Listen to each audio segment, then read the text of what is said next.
Hello guys! Assalamualaikum! For today's video, paano nga ba tayo mag-save ng video galing sa Facebook, YouTube at Instagram?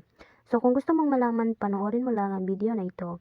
At kung hindi ka pa nakafollow sa aking page, paki-follow lang ang aking page para updated kayo sa aking mga videos. Ang una natin gagawin, punta muna tayo sa ating Facebook account dahil kunin muna natin ang link ng video na gusto nating i-save sa ating mga gallery. So dito, halimbawa kapag ito yung video na gusto nating i-save sa ating gallery, para makuha natin yung link nito, i-click lang natin itong share, itong sa pinakagilid.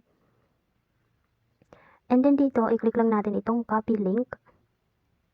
So ayan, link copied successfully. So pagkatapos nito, punta tayo sa ating Chrome, click lang natin. Kapag nandito na tayo sa ating Chrome, i-search lang natin ang save from.net. So, ito po yung lalabas guys, itong pinakaunahan, ito po yung ating i-click. So ito yung itsura niya. So, ito po yung magagamit natin or gagamitin natin para makapag-save tayo ng video sa ating mga gallery. So, dito po guys, nakalagay na enter the URL. So, dito i-press lang natin para ma-enter natin and then click natin itong paste. Yan yung link na kinuha natin kanina na video. So, dito naglo-loading, makikita natin dito yung video na ating kinuha. So, ayan. Kapag lalabas na siya dito guys, i-click lang natin itong download.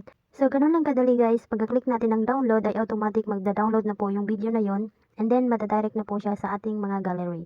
So, parehas lang din po ng gagawin kapag sa YouTube. So, dito nga po may nakalagay dito na Facebook, Instagram, YouTube at saka Twitter. So, yan yung mga available dito na pwede nating pagkuhanan ng video, ng link, and then gagamitin natin itong free online video downloader para makapag-save tayo ng video sa ating mga gallery.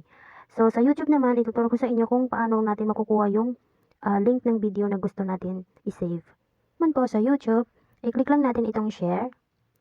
And dito natin makikita itong copy link. So, i-click lang po natin yan para makuha yung link ng video na gusto natin i-save sa ating gallery. So, ganun lang po kadali guys. And then, i-copy paste nyo lang po doon sa website na savefrom.net. So, ganun lang po, parehas lang po doon sa kanina.